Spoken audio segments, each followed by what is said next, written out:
আমন্ত্রণ জানাচ্ছি চ্যানেল 24 এর নিয়মিত আয়োজন ক্লেমন বিয়ন্ড দ্য গ্যালারিতে। আপনাদের সাথে আছি আমি আশিক রুদ্র। আপনারা জানেন বিশ্বকাপ চলছে এবং এই বিশ্বকাপ নিয়ে অনেক বিতর্ক হচ্ছে, সমালোচনা হচ্ছে, কখনো ভিএআর নিয়ে, কখনো রেফারি নিয়ে, কখনো ইনফ্যান্টিনোর ডোনাল্ড ট্রাম্পের ফোন আলাপ নিয়ে।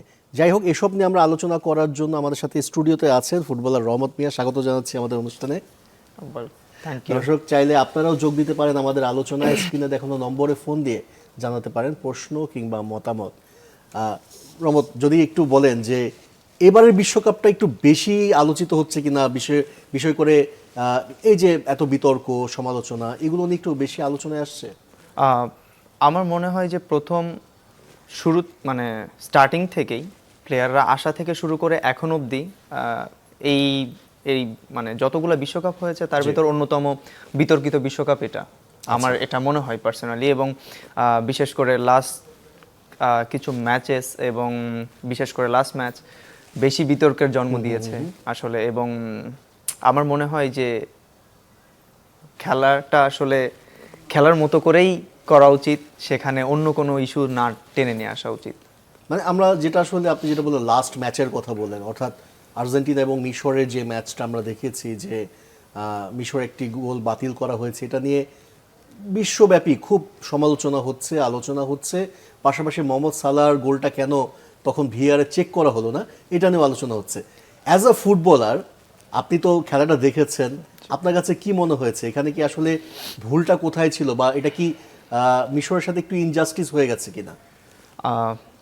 আসলে এখানে ভিআর কে রাখা হয়েছে মূলত ফেয়ার করার জন্য, যাতে কোনো টিম ভুক্তভোগী না হয়, কোনো টিমের জন্য খারাপ রেজাল্ট বয়ে না নিয়ে আসে কোনো ডিসিশন। বাট আমার মনে হচ্ছে এটা যেমন কিছু টিমের জন্য ভালো বয়ে আনতেছে এবং কিছু টিমের জন্য খারাপ। সো ভারটা আসলে খেলাটাকে ফ্লুয়েন্ট করার জন্য এবং ক্লিয়ার করার জন্য, ফেয়ার থাকার জন্য করা হয়েছে। বাট আমার মনে হয়েছে সেটা একপাক্ষিক হয়ে যাচ্ছে আমার মতে। কারণ হচ্ছে যখন ইজিপ্টের সেকেন্ড গোলটা হলো তখন সেটা ভিআর এর কলের মাধ্যমেই কিন্তু সেটা ক্যান্সেল করা হলো, অনেকক্ষণ পরে ক্যান্সেল করা হলো। বাট তার পর মুহূর্তে যখন সালাহকে ফাউল করা হলো তখন কিন্তু সালাহ আবেদন করেছিল যে এটা চেক করার জন্য। যদিও ফাউল হয়েছে কি হয় নাই সেটা ডিফারেন্ট ইস্যু, বাট তার আবেদনটা গ্রহণ করা উচিত ছিল, যেহেতু ভারের সহায়তা নিয়েই আসলে প্রিভিয়াস গোলটা বাতিল করা হয়েছে। তো আমার মনে হয় যে আসলে যেহেতু ভারটা আসলে ফেয়ার করার জন্যই মূলত স্টাবলিশড করা হচ্ছে, তো এটা মানে সব টিমের জন্য সমান হওয়া উচিত, স্পেসিফিক কোন টিমের জন্য না। আমরা দেখতে পাচ্ছি যে এটা কোনো স্পেসিফিক কোনো রিজন, আমি বলতে চাচ্ছি যে শুধুমাত্র রেফারি যখন ইচ্ছে করছে তখনই তিনি ভিআরে চেক করছেন, অন্যথায় চেক করছেন না। মানে এরকম কি নিয়ম হওয়া উচিত ফুটবলে, নাকি আপনার কাছে মনে হয় যে ক্রিকেটে আমরা যেরকমটা দেখি যে সেখানে একটা ডিআরএস আছে, রিভিউ সিস্টেম আছে, দুই দল দুইটা বা তিনটা করে রিভিউ নিতে পারে, এরকম সিস্টেমে যাওয়া উচিত? আসলে ক্রিকেটটা অনেক সময় নিয়ে খেলা হয়, তো এনাফ টাইম থাকে আসলে আপনার ডিআরএস এর ব্যাপারে। বাট ফুটবল যেহেতু রানিং থাকে খেলাটা এবং 90 মিনিটস খেলা, নকআউট স্টেজে হার্ডলি 120 মিনিটস। সো এইখানে আসলে বারবার স্টপ করার বিষয়টা আমার মনে হয় না যে খেলাটাকে স্বাচ্ছন্দ্যবোধ করবে। আমার মনে হয় যে যে বিষয়গুলো আসলে ভারের সহায়তা নিয়ে করা হয় সেটা দুইটা টিমের জন্য ক্লিয়ার থাকা উচিত। আচ্ছা, লাইক আপনি যদি বলে থাকেন যে তিনটা, যেমন ক্রিকেটে 3টা 4টা করে নেয় স্বাভাবিকভাবে, আমি ক্রিকেট সম্পর্কে অতটা জানি না, আমার মনে হয় যে ক্যাপ্টেন্স মেবি নিয়ে থাকে যে 3টা ডিসিশন আমি বোলিং এর এবং ব্যাটিং এর সময়।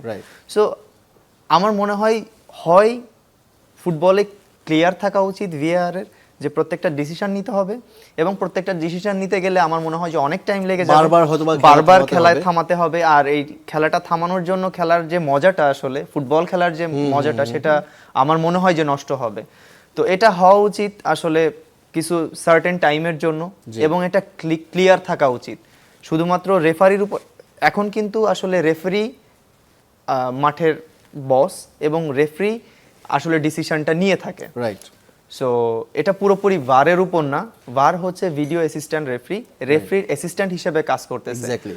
সো আমার মনে হয় যে রেফরি ডেফিনেটলি ডিসিশন নিবে যদি ভারকে ইউজ করে খেলাটাকে ফেয়ার করা হয়, তাহলে রেফরির দুই টিমের জন্যই সেটাকে একটা অপশন করে দেওয়া উচিত যে এটার জন্য হয়েছে, অন্য টিমের জন্য যখন এটা আসবে তখন সেটা আমার নিতে হবে।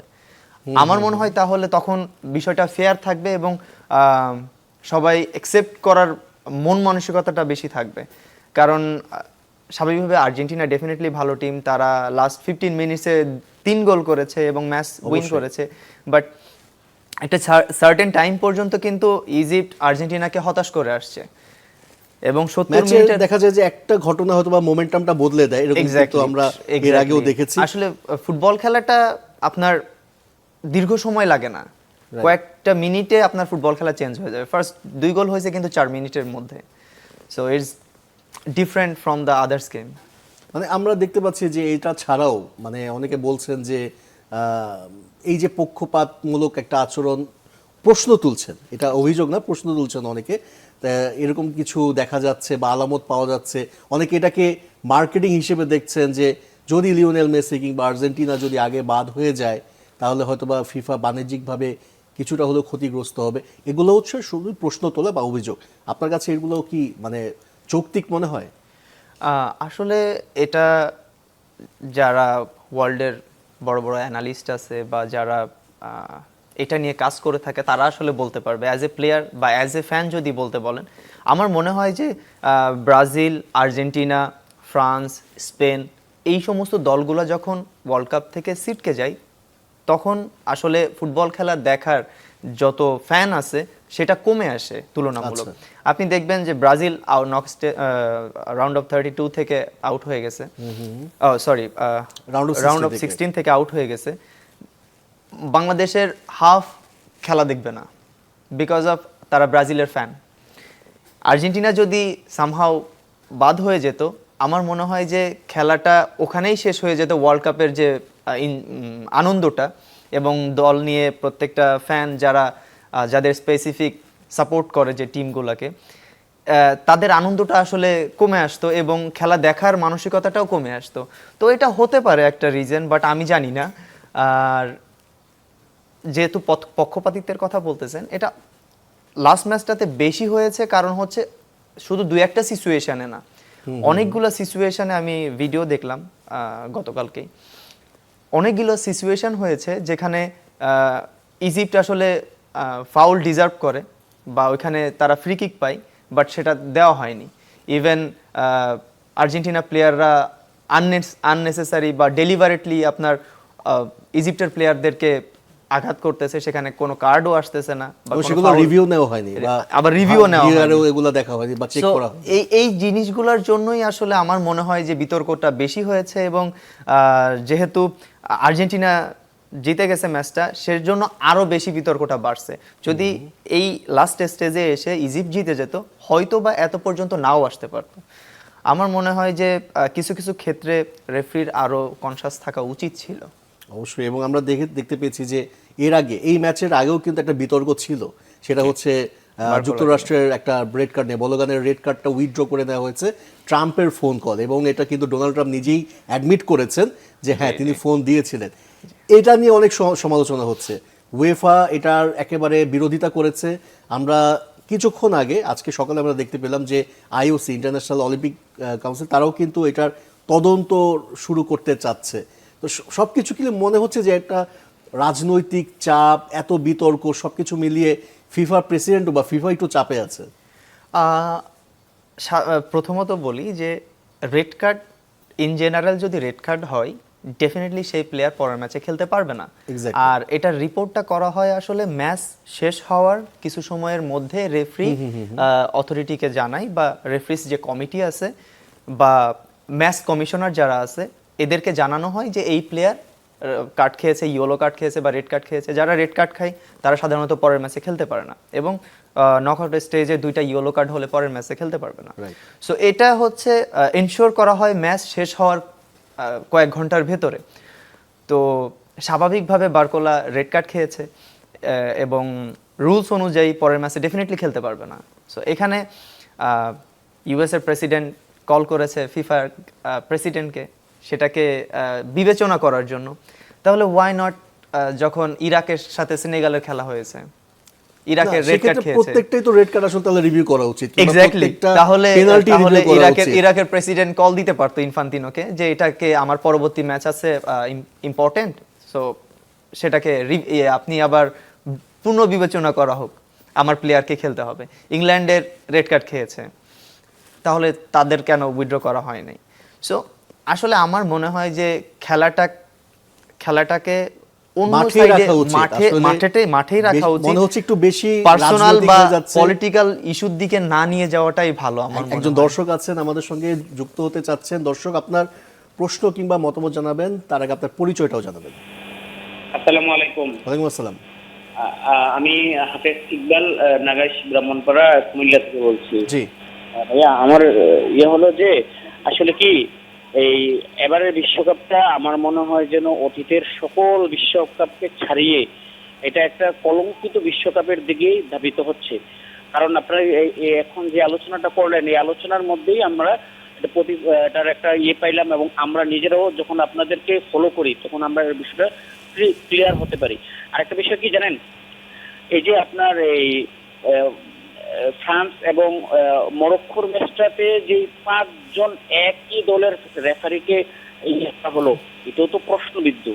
এটা কি আসলে কি হয়েছে? কারণ অবশ্যই আপনার প্রশ্ন আমরা বুঝতে পেরেছি। তিনি যেটা বলছিলেন যে অতীতের সব রেকর্ড হয়তো বা ভেঙে গেছে, এতটা কলঙ্কিত তিনি বলছেন। এবং আমরা এই ম্যাচ নিয়েও আমরা আলোচনা করতাম, মরক্কো এবং ফ্রান্সের ম্যাচ। এই ম্যাচে আমরা দেখতে পাচ্ছি যে প্রথমবার, ফার্স্ট টাইম, যে 5 জন অনফিল্ড রেফারি আর্জেন্টাইন, একই দেশের। এটা নিয়ে অনেক আলোচনা হচ্ছে। মানে এটাও আপনার কাছে মনে হচ্ছে কি না যে এই ধরনেরই কোনো কিছু আলামত, যে কোনো ধরনের পক্ষপাতিত্ব হোক কিংবা আগে থেকে ফিক্সড হোক, যেটাই হোক না কেন ফিফার, এরকম কোনো কিছু আপনি মনে করেন? না, আমি আসলে ভাইয়ের যে নিউজটা আমাকে বললো, আমাদের যে যিনি আমাদের সাথে মাত্র কানেক্ট হলেন, ওনার বিষয়টা আমি সকালেই দেখলাম যে আসলে আর্জেন্টিনার 5 জন রেফারিকে ফ্রান্স এবং মরক্কো ম্যাচে, রেফারি 2 জন লাইন্সম্যান, মরক্কো ম্যাচে ফোর্থ রেফারি এবং রিজার্ভ রেফারি, এক্স্যাক্টলি। সো এর আগের কোনো ম্যাচে এক দেশেরই 5 জন কোনো ম্যাচ পরিচালনা করে নাই। সো এটা আর একটা ইস্যু হতে পারে, সামনে আরো একটা ইস্যুর জন্ম দিতে পারে। বাট আমার মনে হয় যে যেহেতু ফিফা ফুটবলের সব থেকে বড় সংস্থা, সো তাদের রুলস অনুযায়ী যেটা হওয়া উচিত সেটাই হওয়া উচিত। কারোর দ্বারা প্রভাবিত হয়ে বা কোনো দেশের প্রেসিডেন্টের দ্বারা প্রভাবিত হয়ে ফুটবলটাকে নষ্ট করাটা আসলে ঠিক হবে না। এখনো যদিও নেক্সট ম্যাচ খেলা আছে ইংল্যান্ড এবং আর্জেন্টিনা, এবং এখানে যদি ইংল্যান্ড সেমিফাইনালে হারাতে পারে, যদি ফ্রান্স মরক্কোকে হারাতে পারে এবং ওখানে আর্জেন্টিনা জিততে পারে, সো তখন আপনার সামনের দিকে এসে হয়তো বা খেলা হতে পারে। এবং ফ্রান্স এই ওয়ার্ল্ড কাপের one of the best team. হয়তো বা এটাও করতে পারে যে আর্জেন্টিনাকে সামনে এগিয়ে নিয়ে যাওয়ার জন্য বা ওয়ার্ল্ড চ্যাম্পিয়ন আবার করার জন্য ফ্রান্সকে যদি সরানো যায়, হতে পারে, আমি জানি না। বাট এটা সাধারণ মানুষ যারা আমরা ফ্যান আছি, এটা সবার মনেই জাগতে পারে যে এতদিন ধরে। আরেকজন দর্শক আছেন, আমরা তার প্রশ্নটা একটু জানবো। দর্শক, আপনার নাম পরিচয় জানিয়ে প্রশ্ন কিংবা মতামত জানাবেন। জি, হ্যালো, আসসালামু আলাইকুম। জি, ওয়ালাইকুম আসসালাম। জি, আমি সাফায়েত বলছি। জি, আমার একটা রেড কার্ড নিয়ে একটা ওপিনিয়ন আছে। ইউএসএ যে রেড কার্ডটা, আমি যদি ভুল না করে থাকি, আবারও বলছি, আমি যদি ভুল না করে থাকি, 2002 ওয়ার্ল্ড কাপে ইংল্যান্ডের সাথে রোনাল্ডিনিও একটা রেড কার্ড পেয়েছিল। তো সেটাতে কিন্তু রেড কার্ডের গুরুত্ব অনুযায়ী ব্রাজিল সেটা আপিল করাতে রোনাল্ডিনিও সেমিফাইনাল খেলতে পেরেছিল, কারণ রেড কার্ডটা আসলে অতটা গুরুতর ফাউল ছিল না। তো এখন হচ্ছে কি, হিসাব অনুযায়ী যুক্তরাষ্ট্র ফেভারটা পেতে পারত, কিন্তু এখানে সবচেয়ে বিতর্কিত বিষয় যেটা, স্বয়ং রাষ্ট্রপতি ফোন করে এটাকে বিতর্কিত করে ফেলেছে। কারণ ট্রাম্প একটু পাগলা টাইপের মানুষ, উনি সবসময় পাওয়ার দেখায় যে পারলে ঠেকাও, ওই টাইপের মানুষ। অবশ্যই আমি আপনার প্রশ্নটা বুঝতে পেরেছি। তিনি যেটা বলছেন যে এটা সরাসরি প্রেসিডেন্টের কাছ থেকে ফোনটা এসেছিল বলেই হয়তোবা এত বিতর্ক হচ্ছে। আমরা একটা বিরতির সময় হয়েছে, আমরা ফিরছি একটা বিরতির পর। দর্শক, আমাদের সঙ্গেই থাকবেন। বিরতি থেকে ফিরছি, দেখছেন ক্লেমন বেয়ন্ডা গ্যালারি। আপনাদের সাথে আছে আমি আশিক রুদ্র, আমার সাথে আছেন ফুটবলার রহমত মিয়া, এবং আমরা কথা বলছিলাম বিশ্বকাপে যে এত বিতর্ক সেটা নিয়ে। এবং একজন দর্শক তিনি বলছিলেন যে 2002 ওয়ার্ল্ড কাপের কথা, যে রোনালদিনহোর একটা রেড কার্ড তুলে নিয়েছিল তাদের ফুটবল ফেডারেশনের আপিলের কারণে। এবার কিন্তু যুক্তরাষ্ট্রের ফুটবল ফেডারেশন আপিল করেননি, সরাসরি দেশের প্রেসিডেন্ট ফোন দিয়েছেন। এটা মনে হচ্ছে কিনা যে একেবারে যদি তারা একটা প্রসিডিউর ফলো করতো, যদি ফুটবল ফেডারেশন, তাহলে এত বিতর্ক হতো না। না, এটা ট্রু। স্বাভাবিকভাবে হয় রেড কার্ড হওয়ার পরে ফেডারেশন থেকে অ্যাপ্লাই করা হয় মানে উচ্চ সংস্থাতে, লাইক ফিফাতে। তো মানে যদি ইউএস এর ফেডারেশন ফিফাতে অ্যাপ্লাই করতো এবং তাদের যে কমিটিস আছে, ম্যাচ কমিশনার বলেন, রেফারিজ কমিটিস আছে, এরা যদি জাস্টিফাই করতো যে আসলে ডিসিশনটা ভুল ছিল কিনা বা উইথড্র করা যায় কিনা, তাহলে হয়তোবা এত বিতর্কের সৃষ্টি হতো না।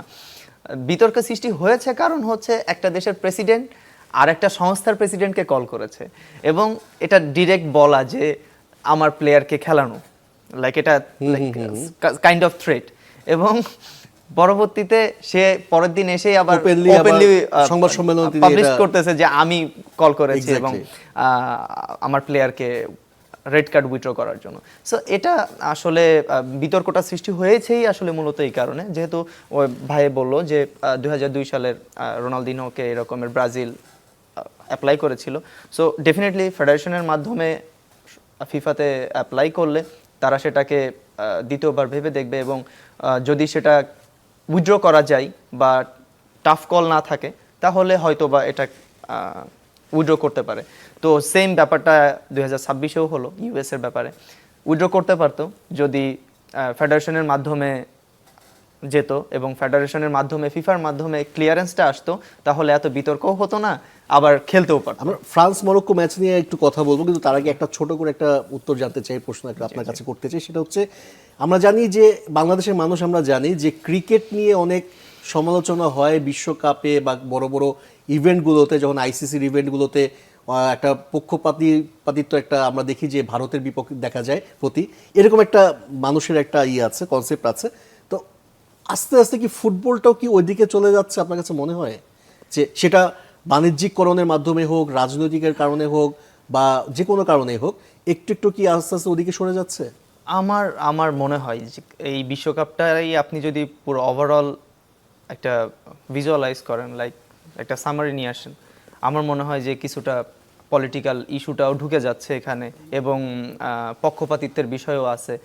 আপনি যদি ওয়ার্ল্ড কাপের শুরু থেকে দেখেন, একটা দেশ ওয়ার্ল্ড কাপ অর্গানাইজ করতেছে এবং তারা হোস্ট, তাদের কাছে যারাই আসবে না কেন ওয়ার্ল্ডের বেস্ট প্লেয়াররা তাদের দেশে খেলতে যাচ্ছে। সো সেখানে আপনার বন্ড পেপারে সাইন করে যেতে হচ্ছে যে আমি খেলতে যাব। অনেককে ভিসা দেওয়া হচ্ছে না, অনেককে এয়ারপোর্টে বসিয়ে রাখা হয়েছে, অনেক সময় অনেক ভোগান্তি পোহাতে হয়েছে। বিশেষ করে ইরানকে ইউএসএ থাকতেই দেওয়া হয়নি, ম্যাচ শেষ করে সে মেক্সিকোতে চলে গেছে। সো ওভারঅল যদি বিষয়গুলো দেখেন, এটা আসলে ফুটবলটাকে ফুটবলের জায়গায় না রেখে পলিটিক্যাল ইস্যুর দিকে নিয়ে যাওয়া হচ্ছে, অন্যান্য বিষয়ের দিকে নিয়ে যাওয়া হচ্ছে। আসলে আমার মনে হয় না যে এরকমের স্পোর্টসে, যে কোনো স্পোর্টসই হোক না কেন, সেখানে পলিটিক্যাল ইস্যু বা পার্সোনাল এজেন্ডা বাস্তবায়ন করাটা আসলে ঠিক না। স্পোর্টসকে আসলে স্পোর্টসের জায়গায় রাখা উচিত এবং স্পোর্টসটাকে আসলে উপভোগ করার জিনিস, সেখানে পার্সোনাল বা পলিটিক্যাল ইস্যু নিয়ে ঝামেলা করার জিনিস না। আচ্ছা, ফার্স্ট কোয়ার্টার ফাইনাল ফ্রান্স এবং মরক্কো, ডেফিনেটলি খুবই টাফ একটা ম্যাচ হবে আমরা প্রত্যাশা করছি। মানে আপনার কাছে কি মনে হয় যে এই ম্যাচটা ফ্রান্সের জন্য কতটা ডিফিকাল্ট হবে, নাকি মরক্কো আরেক ধাপ এগিয়ে যাবে? মরক্কো আসলে গ্রুপ স্টেজ থেকে শুরু করে, মরক্কো ব্রাজিলের গ্রুপে ছিল, গ্রুপের স্টেজে ব্রাজিল টাফ টিম ছিল এবং স্কটল্যান্ড অ্যান্ড ইয়ের সাথে খেলা হয়েছে। সো গ্রুপ স্টেজ পার হয়ে তারা কিন্তু নেদারল্যান্ডসের সাথে ম্যাচ ছিল। যারা ফুটবল বোদ্ধা আছে বা প্রেডিক্টিস্ট আছে, অ্যানালিস্ট আছে, তারা কিন্তু অনেকেই বলেছিল যে নেদারল্যান্ডস এবার ওয়ার্ল্ড কাপ জিতবে বা ফাইনালে যাবে। সো তারা কিন্তু মরক্কো কিন্তু তাদের সাথে উইন হয়ে এসছে এবং প্রত্যেকটা ম্যাচ যদি দেখেন মরক্কো প্রমাণ করে উইন করেছে এবং টাফ চ্যালেঞ্জ দিয়েছে প্রত্যেকটা টিমকে। অপরদিকে যদি আপনি ফ্রান্সকে দেখেন, ফ্রান্স আসলে এমন একটা টিম এই পুরো ওয়ার্ল্ড কাপের one of the best team, এবং ওদের ওভারঅল যদি টিমটা দেখেন, বিশেষ করে ফরওয়ার্ড, মানে toughest forward in the world cup, এবং প্রত্যেকটা প্লেয়ারের পার্সোনাল যে পারফরমেন্স টপ ক্লাস। ডেম্বেলের 4 গোল 2 অ্যাসিস্ট, অলিসের টপ অ্যাসিস্ট 6টা অ্যাসিস্ট, যদি এমবাপ্পে ধরেন, এমবাপ্পের 7 গোল 2 অ্যাসিস্ট। এমবাপ্পেকে মনে হয় মিস্টার ওয়ার্ল্ড কাপ, মানে ক্লাবে তার পারফরমেন্স যেমনই হোক, ন্যাশনাল টিমে আসলে বা ওয়ার্ল্ড কাপে আসলে তিনি মনে হয় একটা নতুন এমবাপ্পেকে আমরা দেখতে জি পাই। জি, আসলে ওয়ার্ল্ড কাপে যখনই আসে, আপনি লাস্ট ওয়ার্ল্ড কাপও দেখবেন, ফাইনালের মতো ম্যাচে সে হ্যাট্রিক করেছে। সো আমার মনে হয় যে এমবাপ্পে যখন ওয়ার্ল্ড কাপে আসে, এটা তার নিজের মানে ওন করে নেয় ওয়ার্ল্ড কাপটাকে, যে আমার জায়গাতে আমি এসেছি, আমি পারফর্ম করব। So Mbappe really so far so good, এখন পর্যন্ত টপ ক্লাস। এবং একটা বিষয় হতে পারে, মরক্কোর যে ফরওয়ার্ড আছে তারা টাফ চ্যালেঞ্জ দিতে পারে, কারণ এখন পর্যন্ত ফ্রান্সের ডিফেন্ডাররা টাফ চ্যালেঞ্জের সম্মুখীন হয় নাই এখন পর্যন্ত। কারণ প্রত্যেকটা ম্যাচ যদিও স্ট্রাগল করেছে, প্যারাগুয়ের সাথে 1 গোলে জিতেছে, বাট তারপরেও ডমিনেট করেছে। ফ্রান্স 76% বল পজিশন ছিল এবং প্যারাগুয়ের মেবি 24%। সো আমার মনে হয় যেহেতু ফ্রান্স এখনও টাফ চ্যালেঞ্জের সম্মুখীন হয় নাই, সো মরক্কো টাফ চ্যালেঞ্জ দেওয়ার মতো টিম এবং হতাশ করার মতো টিম। মরক্কো যে কোনো সময় যে কোনো টিমকে হতাশ করতে পারে। এক কথায় যদি আপনি একটু বলেন যে প্রেডিকশনটা কি এই ম্যাচের? এই ম্যাচের আমি ডেফিনেটলি ফ্রান্সকে এগিয়ে রাখবো। অবশ্যই ফ্রান্স জিতুক কিংবা মরক্কো জিতুক, যেটাই হোক একটা দারুণ একটা ম্যাচ হোক, এমন একটা প্রত্যাশা করছি। অবশ্যই দারুণ একটা ম্যাচ হবে, আমরা তেমনটাই চাই, এবং সেই প্রত্যাশা দিয়ে শেষ করছি। ক্লেমন বিয়ন্ড দ্য গ্যালারি এতক্ষণ সঙ্গে থাকার জন্য ধন্যবাদ সবাইকে।